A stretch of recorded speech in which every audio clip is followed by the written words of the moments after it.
Fantastic. You're right, Pete. Tomorrow's Valentine's Day, you know? And I think a lot of people are trying to find love, you know? A lot of people in the city. You know, it's tough trying to find love in New York, you know? It's like trying to find a good burger in India. You know? It's fucking difficult, you know? Speaking of difficult, it's the most difficult person I know. Give it up for your next comic, Adam Morris. Yeah!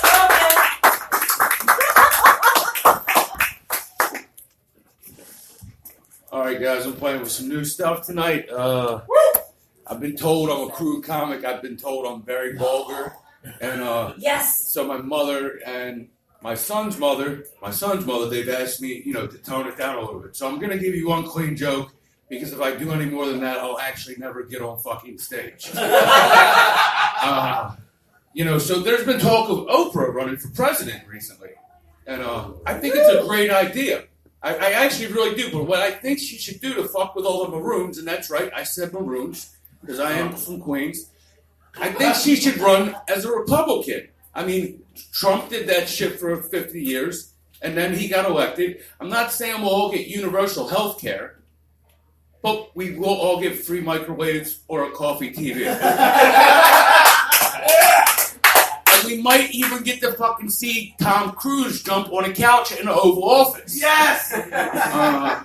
All right, so enough with the Mr. Rogers shit. Because again, I eventually want to get on stage, get stage time. Fun fact about Mr. Rogers, if you guys didn't know this. He was actually a Navy SEAL before he had his show. And I'm lying to you, if he was still alive, right now, what would come out is Jared, the Subway guy, was his love child. That's just how society's going right now. You know what I'm saying? So anyways, let's go back to my son. So I'm having a conversation with him the other day, and he goes, "Dad, are you gay?" And I said, I got a little perplexed. And I said, "What do you mean am I gay? I had you." He said, "Well, Dad, you're 38 and you've never been married." And I said, "Son, I slept with enough married women in my 20s that, I just didn't see the point in it." I actually feel bad for this generation. I'm not sure if I feel bad for them or good for them. It was like me. I grew up with cool stories of my two grandfathers. One of them went to jail for stealing Social Security checks from dead people. I had another grandfather who actually, he would find the poorest, drunkest motherfucker in the bar and bet him $100 that they wouldn't eat dog shit. And when they did it, he would go, "Here, buddy, you deserve the $100. I had an uncle who was a bank robber because my family's from East Harlem originally, even though I grew up in Baltimore City. And don't get me wrong, the generation of my age group, my family, I had a cousin who I looked up to, right? And we're driving down the street one day, and he goes, "Do me a favor, hold the wheel." And I'm like, "All right." And I'm drunk. I'm 15 years old. And he rolls down the window and just starts shooting at a house. And I'm like, "What the fuck did you do that for?" And he's like, "Yeah, that dude was talking shit about me." And don't get me wrong. I got into all types of shit myself as a kid. But I usually just went along for the ride. I started going to home invasions when I was 15. So, yeah, right? I don't know. There's never a lot of point to some of my crazy stories, except I do a lot of dumb shit when I get drunk. So the other night, right, I always make sure I get open container tickets from time to time because I believe in supporting our police department. And in case I forget to donate, let me make, and it's a good way to get to know your local cops. So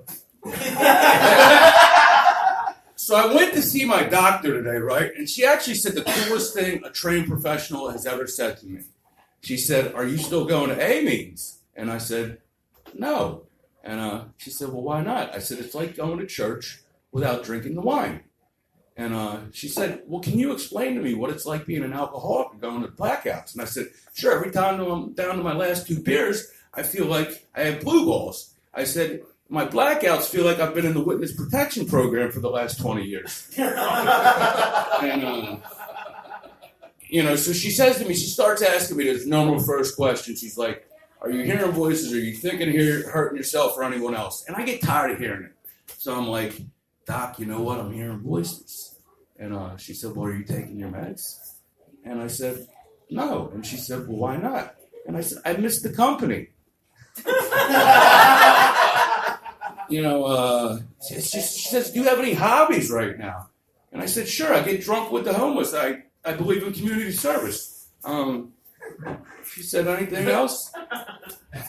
I said, sure, I go to the courthouse and I watch court cases. And she gave me a puzzled look. And I said, well, yeah. I said, Broadway shows were getting kind of predictable. And I'm actually finally starting to get pissed at Trump. I read in the news today that he's actually thinking about giving out food boxes instead of food stamps. How the fuck am I going to buy beer from the Indian guy at the bodega with my food stamps if he's giving out fucking food boxes? Give me a fucking break over here. You know what I love about living in New York? Not only do we have road rage, we get walker's rage. Like, have you ever fucking been in Times Square and just wanted to punch out? Yes. Thank you. Punch out every motherfucking motherfucker that's wee. Because it's tourist season. That means you can help them. On the weekend. Oh, so an interesting story I read in the paper today. I gotta get this one out. And mind you, this is a Law and Order story. The names of the victims and the convicted will be protected.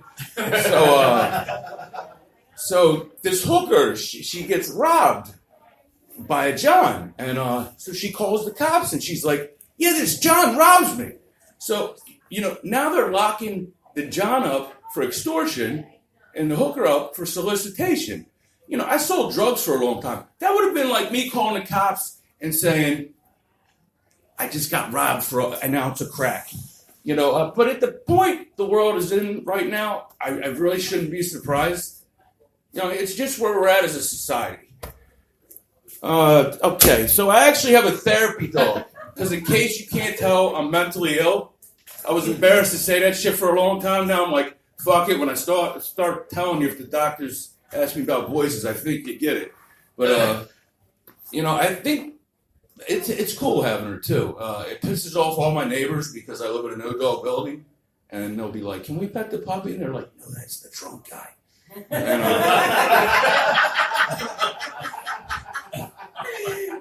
And I mean, she's sweet. Like, I started taking her to the bar with me for a little bit. And anybody who's here from the ASPCA, again, it's a joke. But she started drinking beer too. When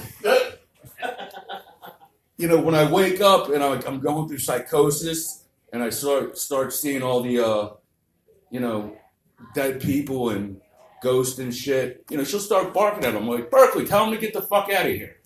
I think the worst thing about having her is the only time she really wants attention is if I'm cleaning on the phone or masturbating. You guys have had a you guys have a great night.